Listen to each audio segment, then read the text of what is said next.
Hello students, myself Ashok Kumar. That is the video lecture for science class 10th. Class 10 की science के मैं आपको 2-3 video पहले deliver कर चुका हूँ। अपन ने साइंस के फिजिक्स में जो चैप्टर लिया था वो था electricity.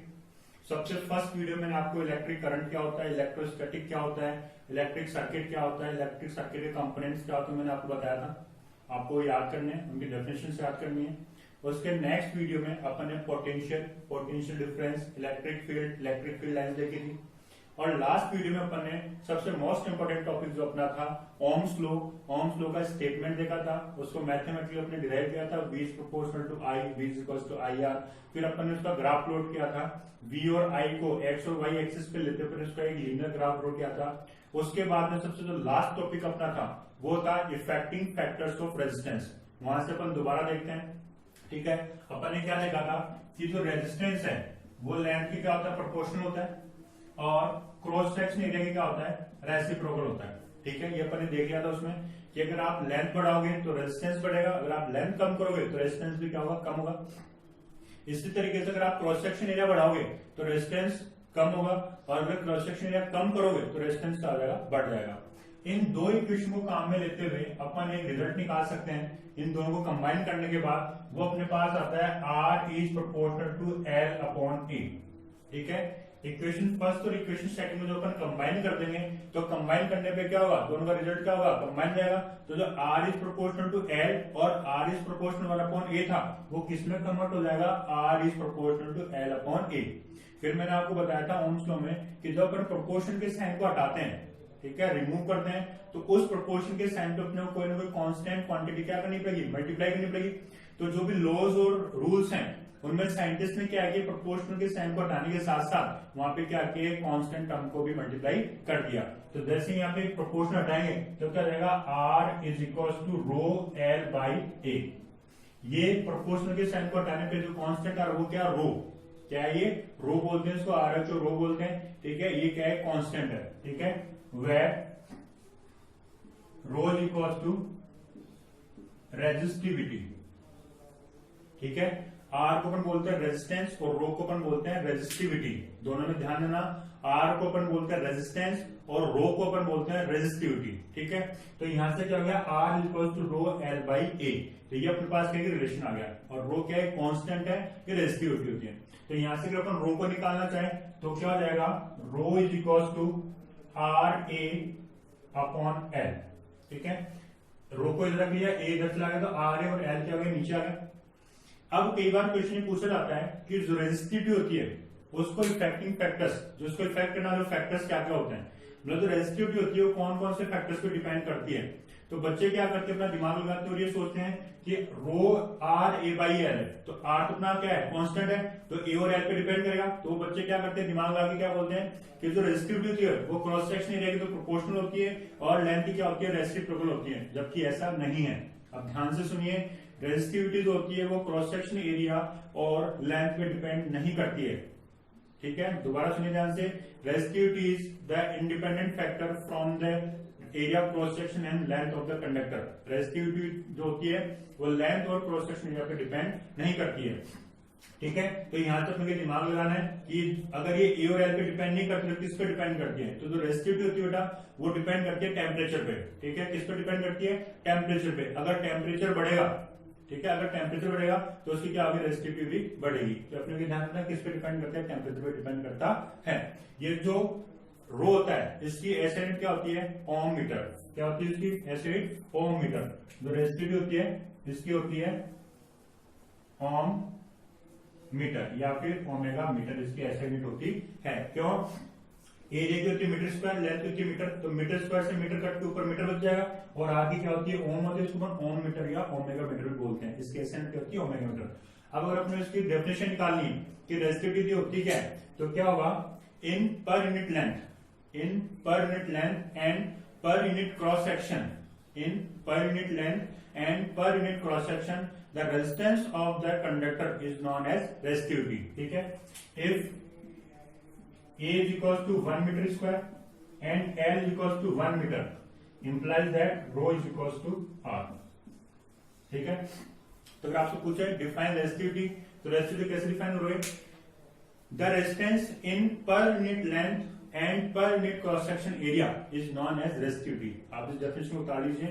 The resistance in per unit cross section area and per unit length is known as resistivity of the conductor. तो ये अपने पास एक छोटा सा टॉपिक रेजिस्टिविटी होता है क्या, दोबारा देखिए। लास्ट वीडियो पर देखा तो रेजिस्टेंस होता है वो लेंथ के प्रोपोर्शनल होता है और क्रॉस सेक्शन एरिया क्या होता है, रेसिप्रोकल होता है।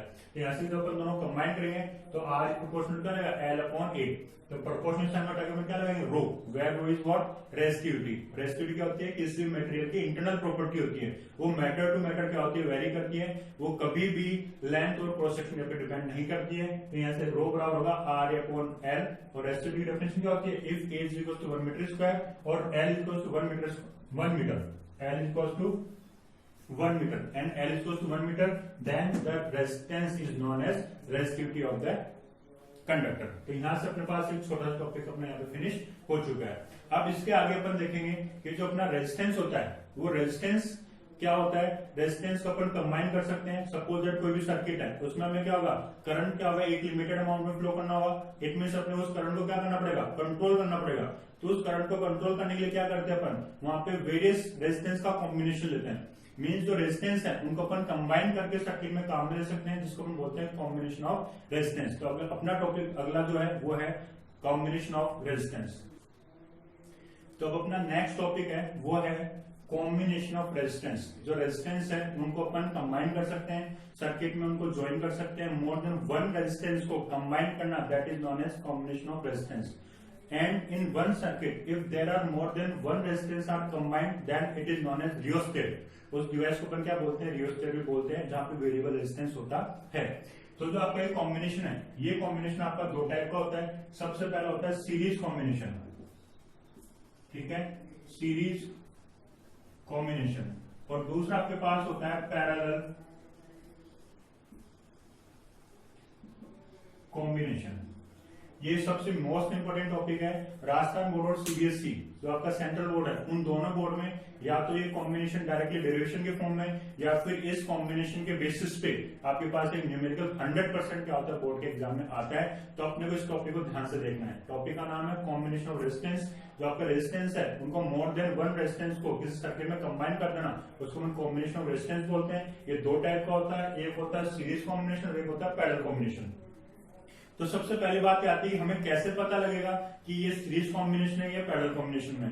तो सबसे मैं आपको सीरीज कॉम्बिनेशन की शॉर्ट ट्रिक बता रहा हूं। अगर आपके पास में सर्किट का element plus minus plus minus plus minus की फॉर्म में कनेक्टेड है, इट मीन सर्किट का एक एलिमेंट का प्लस दूसरे एलिमेंट के माइनस से, फिर प्लस माइनस से, फिर प्लस माइनस से कनेक्टेड है।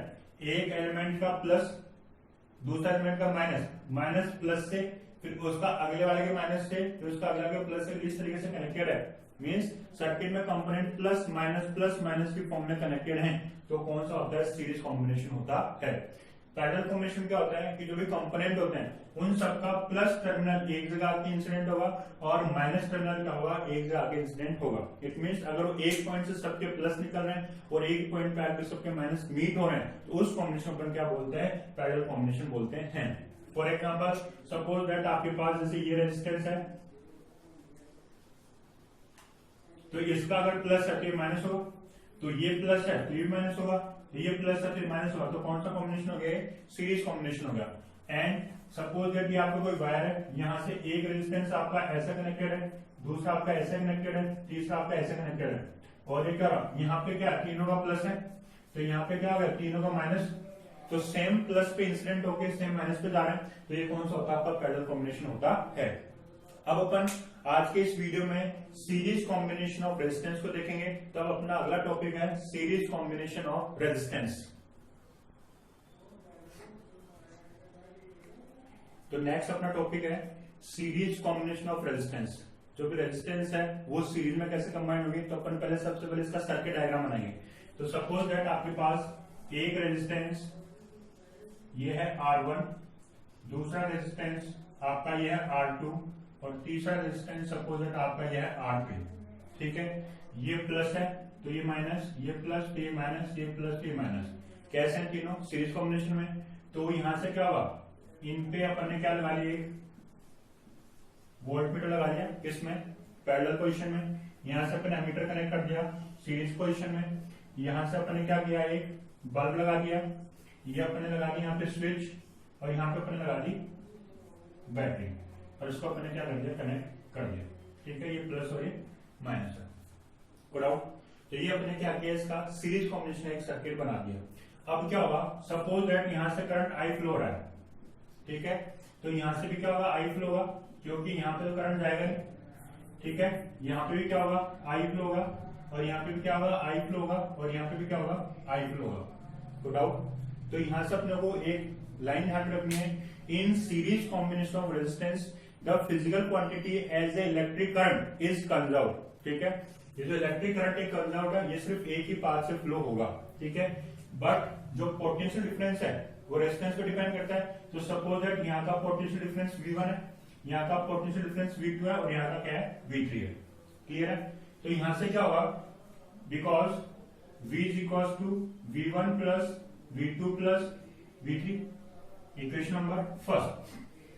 जो भी टोटल पोटेंशियल डिफरेंस है वो इंडिविजुअल रेजिस्टेंस के पोटेंशियल डिफरेंस के सम के बराबर होगा। तो V is equal to V1 plus V2 plus V3, equation number first आ गई। अब यहां से अपन क्या देखेंगे, according to Ohm's law V is equal to what, IR, equation number second. इसके आगे मैं उधर लिख रहा हूं, V1 is equal to IR1, क्या हो जाएगा, IR1, V1 is equal to IR1, equation number third. V2 is equal to IR2, equation number fourth. V3 is equal to IR3, equation number fifth.